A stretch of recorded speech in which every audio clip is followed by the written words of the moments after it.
Well, hello, and happy Wednesday. It is time for the Unboring Wedding Show live.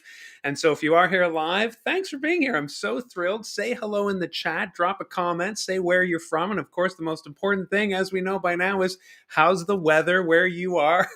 We are getting currently 10 centimeters outside the window right here, which is, what is that in inches, Americans? I don't know, 5 inch, 10 centimeters. We're always doing the conversions here for the sake of the globe. There are people from all over the planet joining us here today, celebrants and officiants, maybe even a few couples, brides, grooms looking over our shoulders. But ultimately, we are here to help equip you, whether it is your first time officiating coming up or you are a seasoned veteran like so many wonderful people in the chat. Whether you are a member of Unboring Wedding Academy, like so many in the chat, or not at all, you're just joining us. That's what this is for. We are all here to make each other better. Today, we are going to talk about religion in the ceremony. I know our grandparents always said, don't talk about politics or religion in polite circles. But a couple weeks ago, we talked about politics and took a breather last week, and now we're going to cover religion. And so that is because a lot of our couples are asking a lot of the time, can we add a religious element, or can we please not add a religious element? There are thoughts about this. There are feelings about this. How do you go about doing it? What are best practices? If your couple does want a religious element or two or three. And so I want to talk about that because it is something that our couples talk about. It is something that officiants and celebrants are faced with all the time. It is an integral part of providing great service as a wedding officiant. I say it just about every week. Our couple are the boss. That is our number one tenet as officiants. We want to facilitate their vision. And so, of course, if they say, please no religion, or please some religion, ideally, if you're professional, but I would say even if it's your first time, we're accommodating their wishes, their day, making their dream a reality. Yesterday, I was just on a panel of wedding planners, for wedding planners, a panel of vendors. So I was representing and speaking for all officiants, I suppose, on this wonderful panel. There was a photographer, there was a DJ, there was a venue owner, there was a caterer, and they were asking basically, what we would like to see from planners, what planners wanted to know. The audience was planners. It was a summit for planners, but they wanted to know what we vendors wanted from them. And ultimately, at the end of the day, we kind of could all come to the consensus that this incredible team of vendors, planners, and everybody else, officiants, caterers, we are all there to facilitate and work for creating and bringing into reality the vision of our couple. And so that does include sometimes religion and adding those elements. So we will get to that. But of course, I am thrilled, as always, to say hello to people in the chat who are dropping their comments. If you'd like to comment, please log into your Google account, log into YouTube, and then you will be able to comment here in the chat. I am here to field your questions as I talk. Sometimes I get carried away, though, and we have to cover the questions at the end. Typically, if this is your first time, I talk, for 15, 20 minutes about the topic, and then I would love to cover anything that you would like to talk about here in the chat. So the first comment I see here is Bill, so I'm going to say hello to Bill, although, as I've mentioned in the past, I use streaming software. And so I only see the first comment when I log in. It's possible that on the YouTube page half an hour ago before I came on here, there was all kinds of chat, which I do love. Use the chat. There are so many people who are experienced in the chat, in officiating, in conducting celebrancy. And so if it is your first time, feel free to just start something. It is okay. I do not mind when we are chatting, when you are chatting while I talk. Maybe there's some better things going on in the chat than I'm doing here, and that's totally fine. That's why we're coming together on the Unboring Wedding Show, and that's why it's live specifically. Paul is here from sunny Trumbull. How are you getting sun down there in Connecticut? I'm just north of you, north of Maine. Well, I guess no. Connecticut is not north. I guess I'm a little bit east. That must mean sun is on our way, because everything east of us, everything west of us is that's the weather that we typically get next. I know I had friends yesterday on Facebook who were like in the Ottawa area, Toronto area, and they were saying, "Man, it's windy," and that's how I knew it's going to get windy here. And then, sure enough, about 6 hours later, the wind started to howl. Last night was absolutely crazy. So, if you're sunny, that means we're probably going to be getting some soon too. So, thanks for being here, Paul. Jeff, hello to you. And I did see your comment that. Office hours yesterday were helpful. So, Jeff, thanks for bringing your question yesterday. If you are a member of Unboring Wedding Academy like Jeff, we have monthly office hours the last Tuesday of every month. And that is your chance to get into some of the nitty gritty of your ceremonies with me and other members. And that was fantastic. Jeff was talking about how he is officiating a ceremony for his daughter. He's the officiant and the father of the bride. So we kind of had to hammer out some of the logistics of giving those opening remarks, but also walking his daughter down the aisle. And it was really, really helpful. And if you're a member, you get that kind of engagement every single month as well. So I love that you're here. Ben is here. Paul says it's a warm 48 degrees. That has to be sarcastic. A warm 48 degrees. You can't fool me. I'm learning Fahrenheit for your sake, Paul. That's still pretty chilly, isn't it? 48 Celsius. Now that would be unbearable. But 48 degrees, that's still chilly. Ben is saying hello to Jeff and Bill and to me. Thank you for getting around to it, Ben. Ben is a member of Unboring Wedding Academy, and we tease each other from time to time. Mike is here and says, "Good morning, Paul, Jeff, Bill, and Mark." So good to see you. You're covering all your bases. And Terry says, "This is my first time being able to attend a live meeting. Hopefully my work phone will cooperate with me now to listen." Good. You can just discreetly have us in your ear, put your phone in your pocket and walk around. Even if you're at work, no one is the wiser. But Terry, I'm so glad you're here. Roger, good to see you dropping in here. You kind of know where I'm going today because you were kind of the last straw. I don't want to out you publicly here, but I get asked this question a lot about adding religious elements. I will show you what is inside the course, Unboring Wedding Academy, just as a resource for the conversation about your couple wanting to add religious elements. But Roger, it was really your email last week that made me realize, when I Googled myself and religious stuff, I do talk about this, and I talk about it in the course.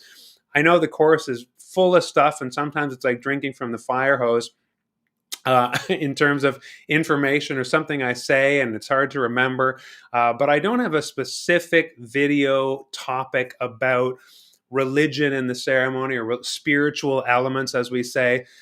And I'll talk about that too. But I'm still saying hello. So thanks, Roger, for your question and for inspiring this in a large way.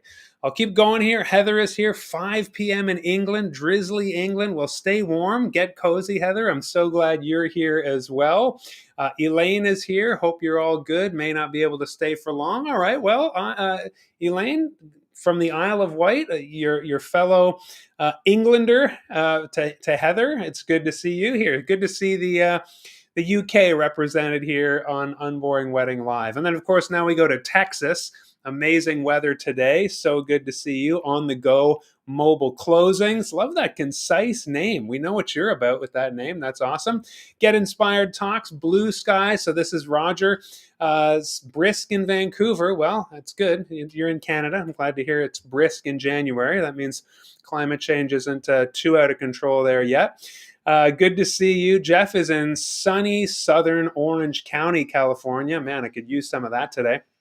Samuel says, "Good afternoon. Checking in for your weekly enlightenment." Wow, we are next level here, and I'm hoping you get helpful info. That's what I'm aiming for. Enlightenment is next level. So if we even get close to that, Samuel, I'm thrilled to hear it. Katha Maranatha, love that you're here. You can't believe you made it here again. Hopefully, you can stay for the whole thing if you'd like. That's great. And again, I'm here to take questions. Terry is from Buffalo, New York. And so sorry to hear about the Bills. A lot of us are fans of the Bills in this area. Now, I'm not a huge, the only sport that I really follow is F1. But I do have lots of friends who live and die by the Bills, and that was a heartbreaker. Unless, of course, you cheer for Kansas City. So good to see you here again, and thanks for saying where you're from. Charlene is here from Arkansas. Amazing. Jeff says, I used your perfect script blessing from Unboring Wedding Academy in your very first wedding as an officiant. Hey, Jeff, you're going to see more of that today. Spoiler alert. Spoiler alert. I will be sharing the resource that is inside Unboring Wedding Academy. So thanks for saying that. Anita is here, and she has a question right away. Without being a minister or ordained through non-religious sectors, how deep should adding prayers be delved? This comes from a notary. You have come to the right place. That is exactly what we are going to talk about today. Love that you asked that. You set the stage, and we're going to hit it. Moe is here from Hawaii. Love that you're here. And Tamara's here from Loves Park, Illinois. Now we can dive in. I think I've gotten to the bottom of the hellos. Friends, in an age, in a time where more and more couples are looking for an officiant, hither and thither on the internet or asking a friend or relative because they don't have that traditional minister in their lives. Less and less people go to church. A lot of people identify as spiritual but not religious. SBNRs, spiritual but not religious, or nuns when they are asked in various surveys, or censuses, sensei, the plural of census, they identify as none. That means that, again, they are turning to people who typically don't identify in any way as clergy or ministers to officiate their wedding. Now, wedding ceremonies are traditionally a very religious endeavor, very religious moment, and that is why we preserve the ceremony, we preserve the meaning of that. We still go through all of those motions, and that comes out wrong when you say go through the motions. It makes it sound trivial. No, I believe that these signs and symbols and walking these things out, I've said it before, the wedding ceremony is so incredibly moving. I actually began my talk at Wedding MBA. Yep, that was for those of you who want to take a shot every time I talk about Vegas Wedding MBA in November. Go ahead, take it, Mike. I started my talk about how wedding ceremonies are so incredibly special in an age where, if you're kind of waspy, white, Anglo-Saxon, Protestant, kind of from that culture, we are losing more and more kind of ethnic or traditional ceremonies, things that were conventional, perhaps in older culture, older times, that were related to church events or faith events, faith communities. Well, less and less people are going to church or identifying as religious, and that means we are losing a lot of those ceremonies. Now, we do have a few left. Weddings is just one of the last ones standing. But weddings the wedding ceremony provides such a stunningly beautiful moment. And that's what I said when I started my talk in Vegas. Isn't it incredible that we get to stand there and everybody you love stands beside you or walks down the aisle? It is very contrived. We don't do this in everyday life. When you're coming down to eat breakfast with your family in the morning, you don't process into music. When you arrive at work, you don't do those things.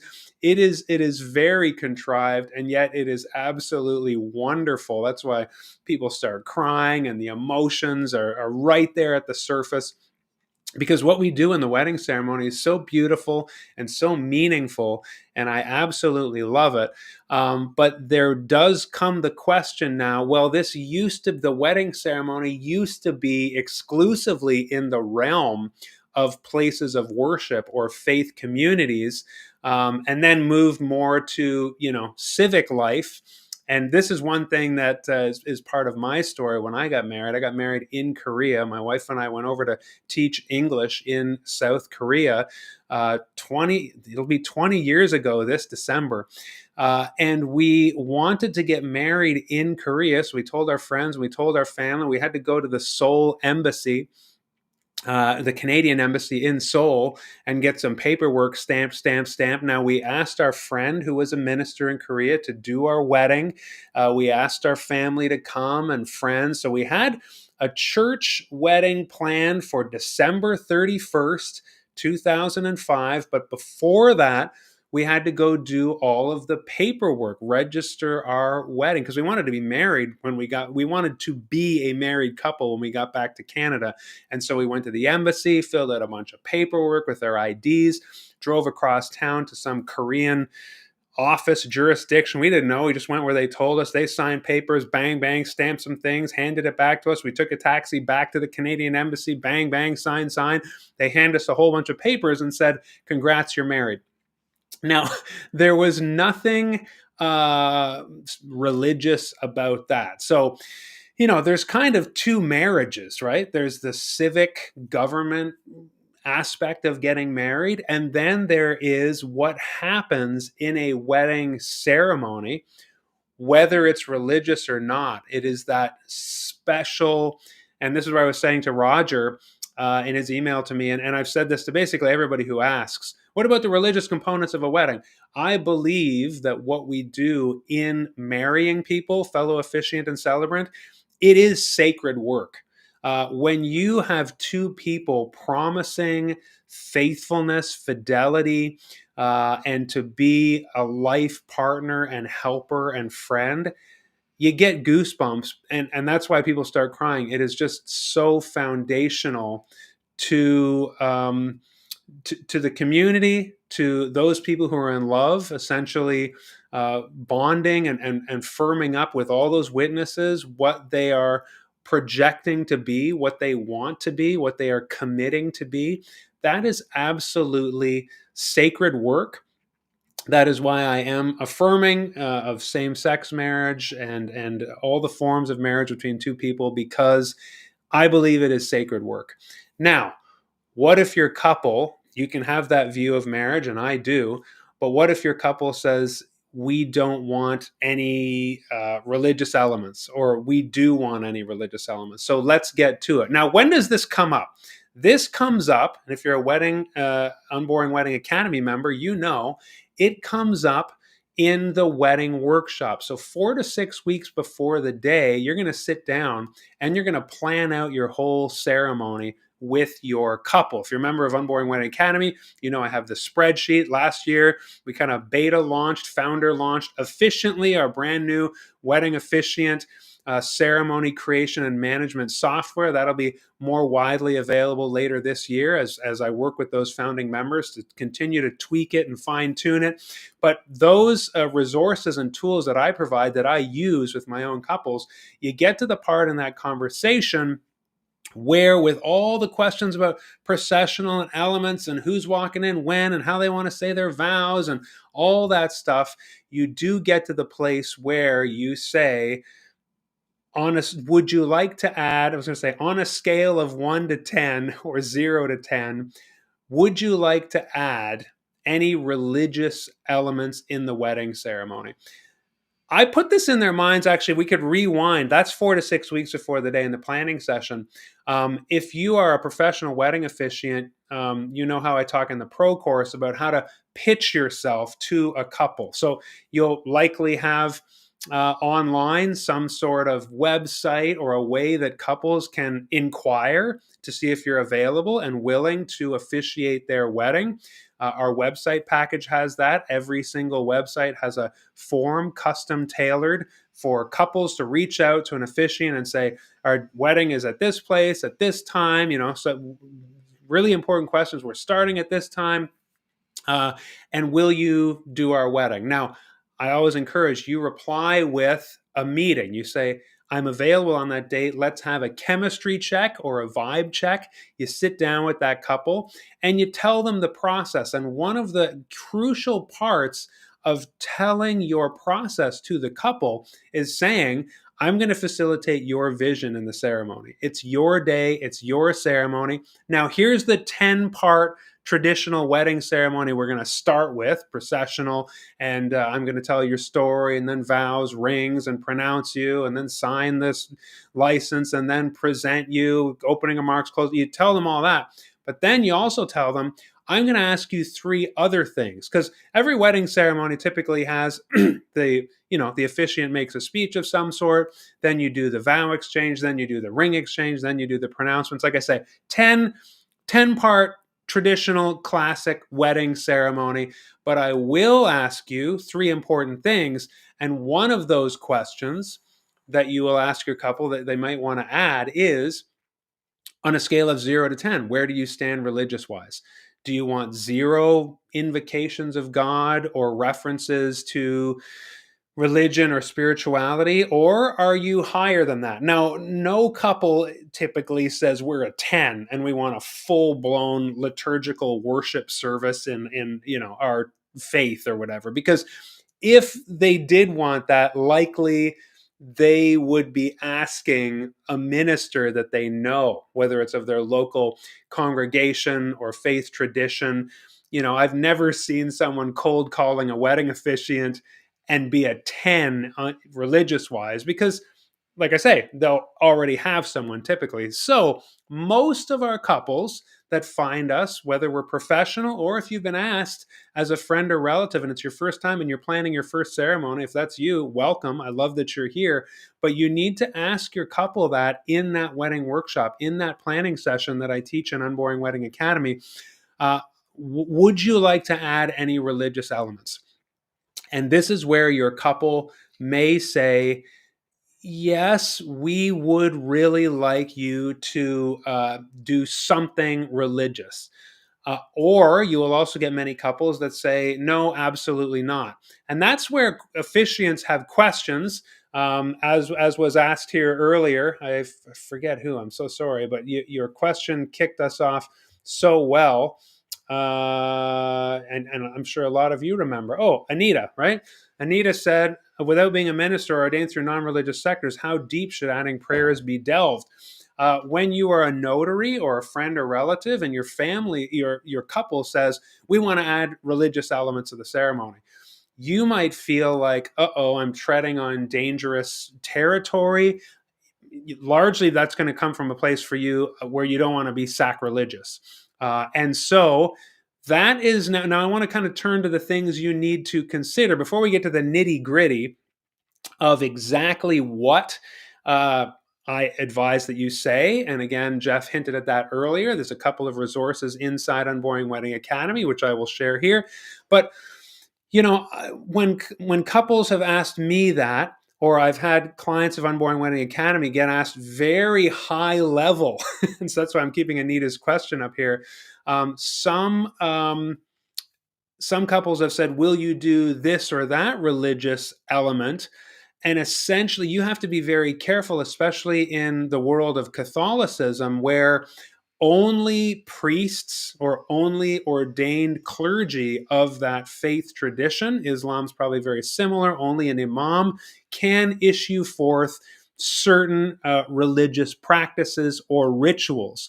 And so, I would be very, especially in a Catholic setting, I have told couples, I will not be a priest. I will not pretend to be a priest.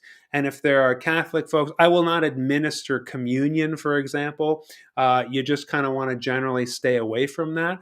Now, some couples and some, officiants, some of you here, if you're from the southern US and you're from, like, say, a evangelical Protestant denomination or something like that, and your couple would like to have the Eucharist or communion, as it's called in some circles, well, that's a case where very often lay ministers or really anyone can serve communion. And so you're going to see that difference.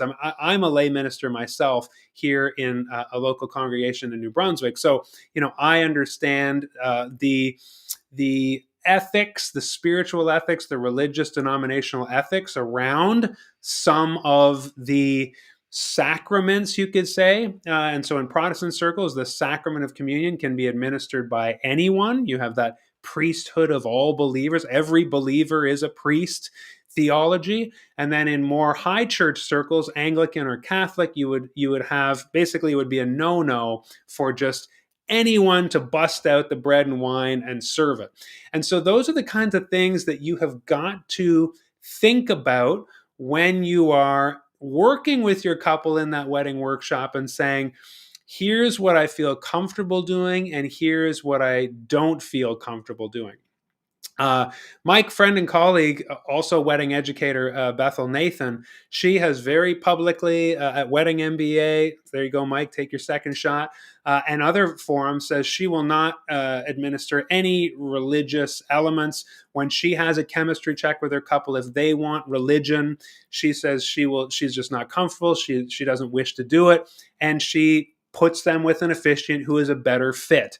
And that, I think, is a great practice for any officiant. That's why I say you should have that chem check, that vibe check. If there's some things you're not willing to do, not comfortable doing, or just as a policy, you refuse to do it because it's a sticky wicket and you do it, the dance there, a liability, or your own personal beliefs, or whatever it is, this is why you want to suss that out and set expectations with your couple.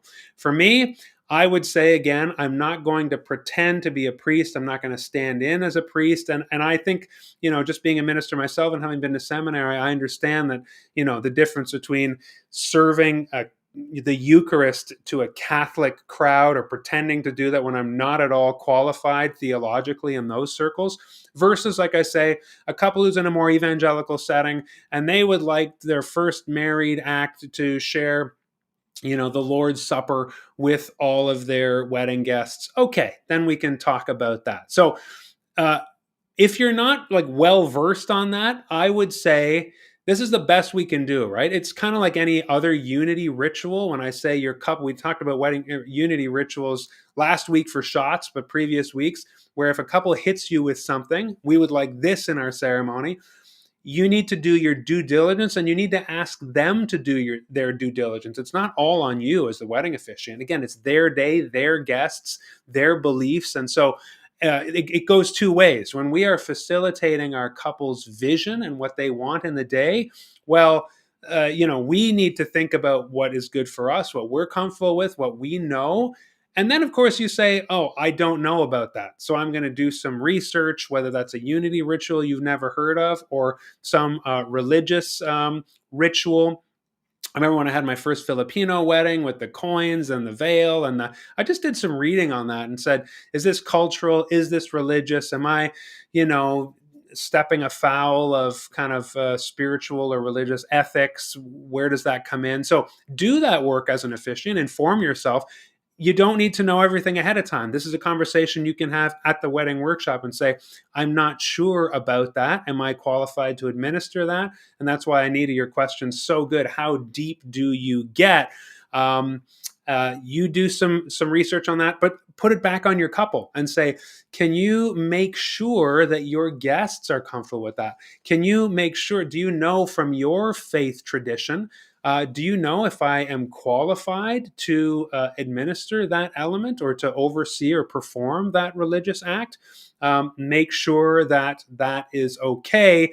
Both of you do the work, and then you can enter into that with full confidence. But if you kind of stumble into it ignorantly, you can offend people on the day, and just blowing it in terms of religious rituals in the wedding ceremony. That's just not. It's going to ruin the time. You're going to ruin your day for people.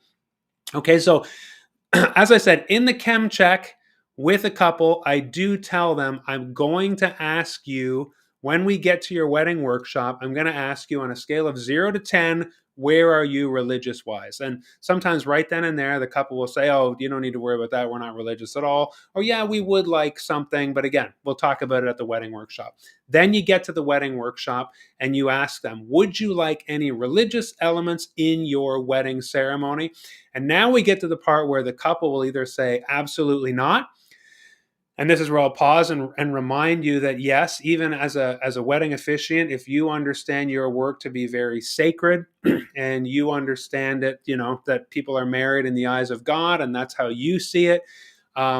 If you're not comfortable leaving God or references to God or religion or spiritual, if you're not comfortable not doing that in the ceremony, that should have been cleared up earlier on, right? And so, like I say, you will have certain things that you do or refuse to do. And if you are one of those folks who you do not do religious wedding ceremonies, like Bethel Nathan, she will just tell people, couples, potential clients, straight up, if that's what you want, I'm not for you.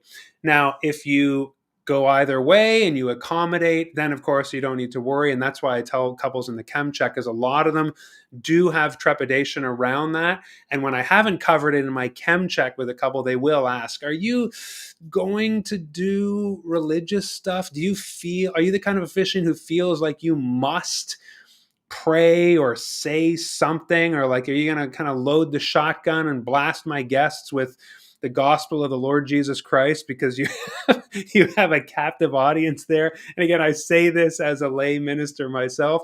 I tell them absolutely not. To me, that's not what your wedding is for. And so that's what I'm saying. You have a view of marriage and of the sacredness of it, and maybe that your couple is getting married in the eyes of God, et cetera, et cetera. But I would say personally, and I would maybe advise you and counsel you to share this belief, especially if you are a professional wedding officiant or a notary. It is sacred, and that's happening anyway, and you do not need to invoke God or force prayers or a sermon on a couple and their guests when they don't want it and it's not for them. Okay? That's how I roll with it. It's kind of like, this is where the politics things. I have certain political views. My couple might have the completely opposite political views. That we can still work together. I can still officiate their wedding. It doesn't even need to come up, frankly. And so we can work together, even though our views on politics or religion or whether or not God or prayers or blessings should be in the wedding ceremony align. We can still work together as in the role of officiating their wedding. And that's what has happened as weddings have moved exclusively out of those, like I say, those community of faith settings and more into the public sphere of, like I say, you got the government signing of the paperwork, and you also have just officiants who do the official part of observing the wedding, performing the ceremony, proclaiming the couple married. We are accommodating their vision. Okay. And so let me now talk to you about what happens when a couple, of course, if they say, we kind of got to choose your own adventure, fork in the road here. Many of my couples, and if you're just curious, I'd say 3/4 of my couples at least say, oh, no, nothing at all, please. I'm in New Brunswick. I'm not sure what it is where you live. If you live in the Bible Belt, it might be a little bit different in the U.S. But here in New Brunswick, in Canada, and especially in Toronto as well, I'd say less than 1/4 of my couples wanted any sort of prayer or blessing or reference to God. And so, at the beginning, I was caught off guard by that. I pivoted, and then I made it a priority when couples did ask. Like I said, those 1/4 of couples who did ask, yeah, we would like something religious. Do you have any ideas of what you could do? And again, I I went to a seminary, Tyndale in Toronto, which was a trans-denominational seminary, and I did love that, where one professor was Pentecostal and one was Anglican and one was Presbyterian and one was United. It was really great in that sense. But I did have a pastoral class where one of the assignments was to write a wedding, and my professor believed and wanted all of the whole class to believe that the wedding ceremony should never be done outside of a full liturgical worship service. He was Presbyterian, and so that was interest. Pentecostal. Now I forget exactly, but his idea essentially was And so our assignment was to write a wedding, and basically we had to write a full worship service. That means like hymn singing and prayers and communion even, and the wedding ceremony was just in that, right? And that's what he believed every couple should choose. So I did that assignment and then got an A, and then thought to myself, good Lord, I will never use this assignment in the real world. But that's kind of what we're talking about here today. Is I come from that, I wouldn't say background, but that understanding of what a wedding can be, could be. But also I serve couples that don't want any reference to God at all. But again, let's talk about the ones that say, yeah, we'd like something. What do you suggest? Now, when a couple says that about readings or songs, I always push back to them and I say, I'm not going to recommend a reading or a song, because all the readings and the songs need to come from you. You should be choosing your songs. You should be choosing your readings. If you don't have a reading that's meaningful, let's not include it in the ceremony, to which most couples will say, okay. Now, this is a bit of a different category, because these couples typically say that, let's add something religious, because they're not, maybe they're spiritual but not religious, and so they do want some invocation of God. But I will tell you, of those quarter 25% or so of couples that do want to add that kind of thing, a lot of them are doing it to placate, throw a bone to certain guests like grandma, who, a lot of them say grandma will be in the wedding ceremony. She'll be sitting there in the seats. And if we don't do something religious or spiritual, she's going to be upset, and we're going to hear about it later. Literally, some couples are making this decision just on that basis. Some guests will be upset if we don't comply with that. And so that's where, again, they would say to me, what do you suggest?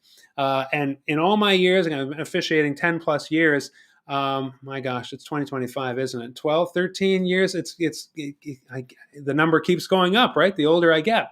I believe I've hit on the perfect balance. And that's kind of the formula I want to share with you today. And that's what Jeff was alluding to earlier. So before I get to that, here's the perfect balance and actually example scripting for you that I'm going to provide. I just want to see what I've been missing here in the chat. Any questions? We got Pam from Florida. Good to see you here. San and Java. Hi, Mark. Hola todo, Sandra here from beginning to end ceremonies. Hey, Sandra, you've been a little absent. You're back. You've been watching the playbacks. Yeah, you can catch every single one of these videos on replay. Go to my YouTube channel, click the little live tab, and you will see every live right there on replay. So glad you can do that. Ben, you arrive. Ben says you do arrive to work with fanfare. Maybe a bit of a processional. Are you holding flowers, Ben, when that happens? What song is playing? Paint a picture. Charlene says you're from Morrilton. You're chatting back and forth. Okay, so get inspired. Roger says you're licensed through SIM, and they require some spiritual religious language in your ceremonies. They require it. So, Roger, that is going to, that I would say you have to put that on the table for your couples. And that will affect, for example, like I said, 3/4 of my couples say, please do not mention any reference to God. If they really like you, you have to disclose that right up front.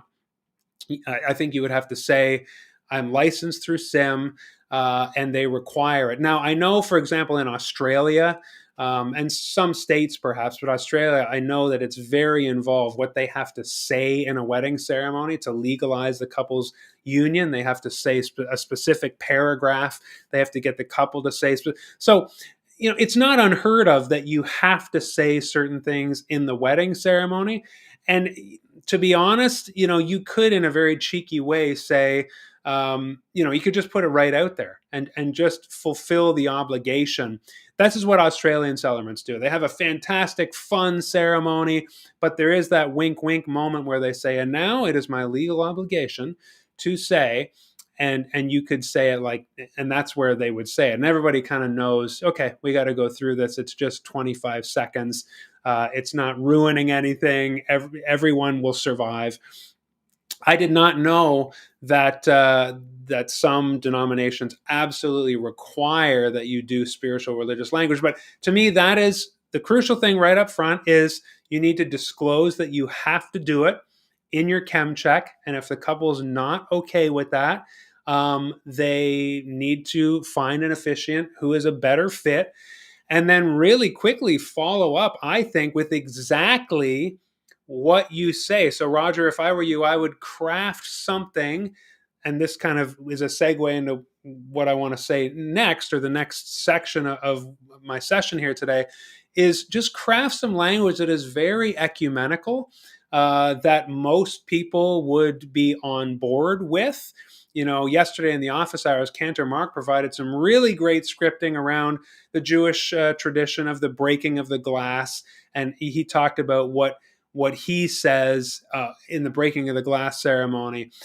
And it's really beautiful, and it's just basically altruistic. Nobody would disagree with it. And so I wonder, Roger, if you have to say they require some spiritual religious language, is it a specific phrase or paragraph or few sentences?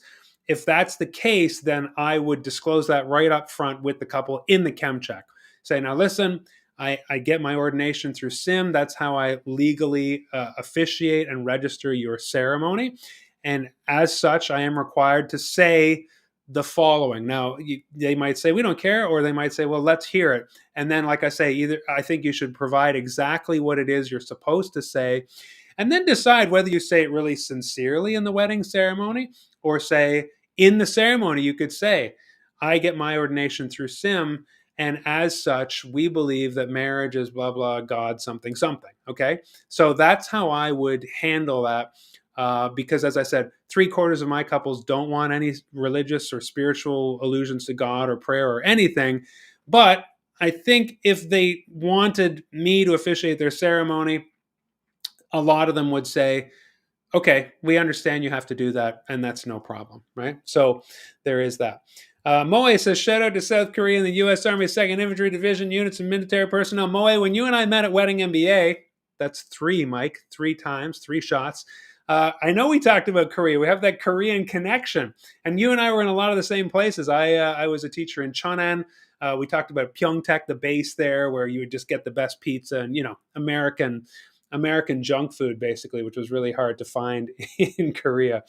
Paul says, "What are some of your favorite Bible verses to use?" Yeah, I don't have any. Again, when it comes to that kind of thing, I tell my couples that counts as a reading to me, and I consider myself like, again, I know Hebrew, I know Greek, I majored in the ancient languages.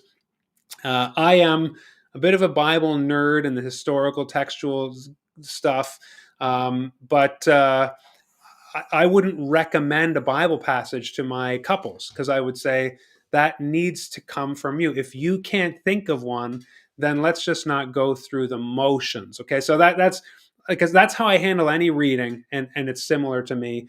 Um, 1 Corinthians 13, there's, love is patient, there's that whole thing. But that scene in Wedding Planners, Wedding Crashers, where Owen Wilson and Vince Vaughn come in and they start making bets on which Bible verse is going to be read. That says a lot. That really speaks to me. I love that scene, and I think it's really funny that they mention these kind of very traditional Bible passages that are typically used at weddings. I think if your couple wants it, you absolutely do it, but I put the onus on them. Yeah, sacrilegion is the exact concern, Anita, and that's really good. That comes from being a lifelong Catholic.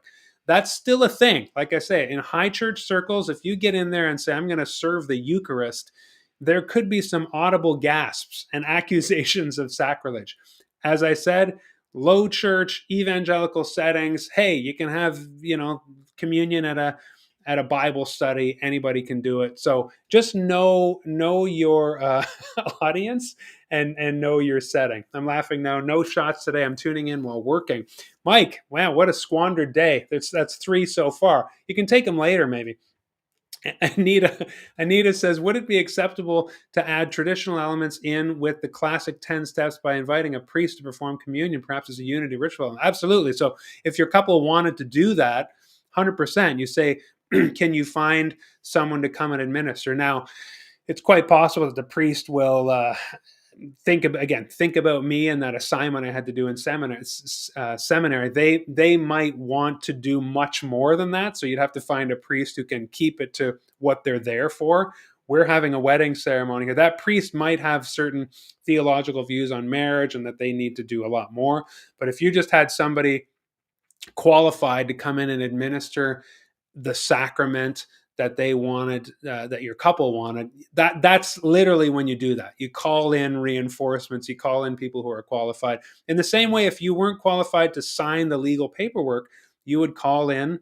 There's plenty of friends and family. I mean, it happens in Canada a lot because you can't just get ordained online in Canada. You need a minister or a lawyer. So if somebody wants to have a good old wedding ceremony with their friend officiating, they actually need to get a lawyer to come. They need to pay that person to come in and sign the papers and do the legal part. So it would be similar for religious sacraments where only clergy of that denomination could serve that. Okay. And yeah, you can still always tell the love story. Paul says, can we combine shots of wine now from the prior session? Yeah, go ahead. What you do in the privacy of your own home during this during the Unboring Wedding Show is totally up to you. Let me talk to you now about when couples say, and this is where I the 0 to 10, when I say your couples, when I say to them on a scale of 0 to 10, where are you religious wise? If they're 0, again, nothing, great, we move on. But if they say we're like a 2, or if they say we're like a 6, so I say, do you want to add any religious elements like prayers or blessings or both? That's typically the way I say it. And sometimes they may say, well, what's the difference? And so this is where I want to talk to you in our last few minutes here. A prayer is pretty intense, right? A prayer is, join me in a prayer. And typically people close their eyes and bow their heads. You don't need to do that. Speaking of the Bible, nowhere does it say you need to do that. But that is kind of how people pray, and you'll see people do that in a public setting. And so sometimes that's because it's invited. Please bow your heads and pray. Or you can just say, let's pray. And then you can say a prayer. And again, like that is more on the intense side. You're stopping things. A prayer is like, speaking to God, the divinity, whatever it is. Okay. It's a real pause moment in the ceremony. So that's higher on the religious or spiritual scale. Now, a blessing, and don't worry, I'll tell you exactly what I say and where I think they should go. Right now, we're just distinguishing between prayer and a blessing. A blessing is not, speaking to God or divinity, and it doesn't bring everything to a halt. You don't say, and now let us.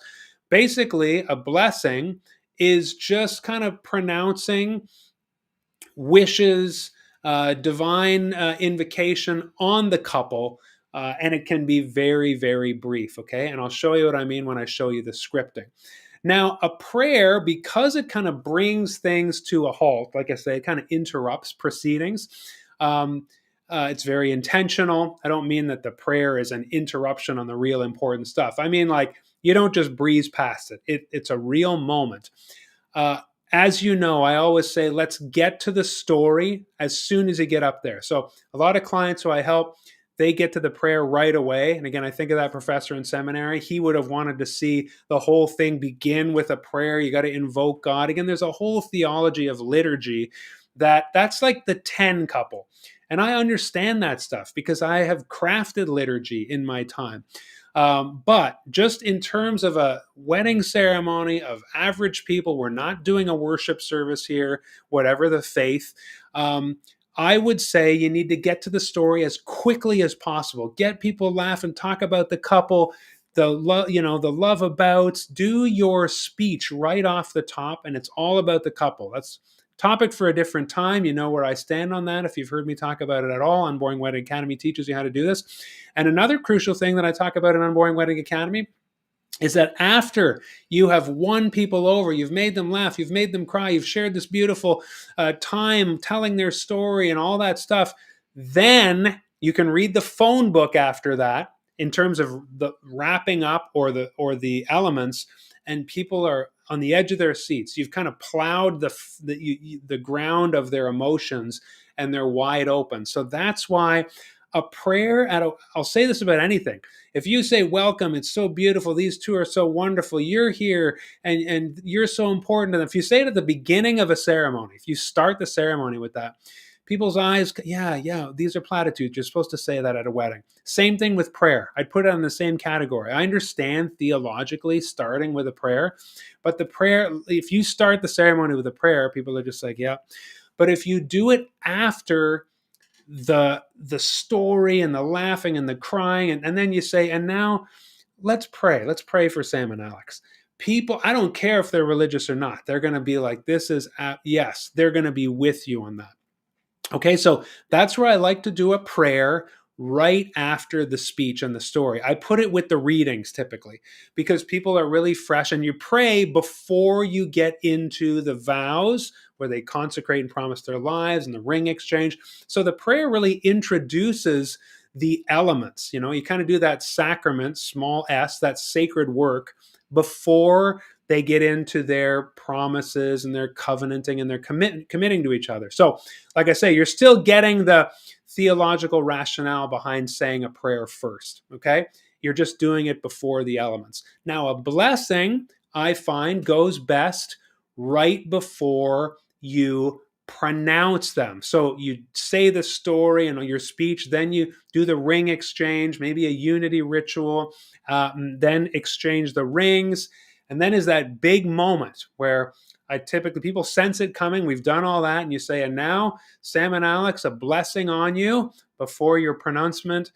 And then you say the blessing. Okay. So now I'll show you what that looks like, the scripting that I use for every wedding ceremony. This is how I know it works, because the 25% of my couples or so that want to add something, they love this. I mean, it works 99% of the time.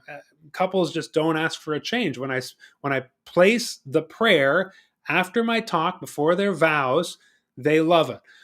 When I place the blessing right before their pronouncement, they love it. Now, why one or the other or both? Well, this is where I say to the couple, do you want a prayer or a blessing or both?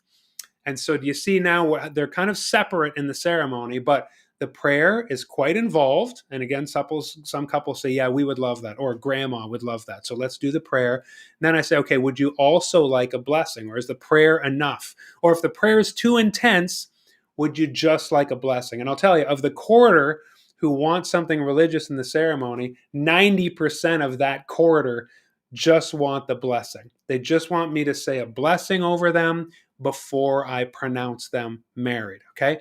Not sure what those would be where you're from in terms of the ratios and that. I'm just telling you my experience here in Canada.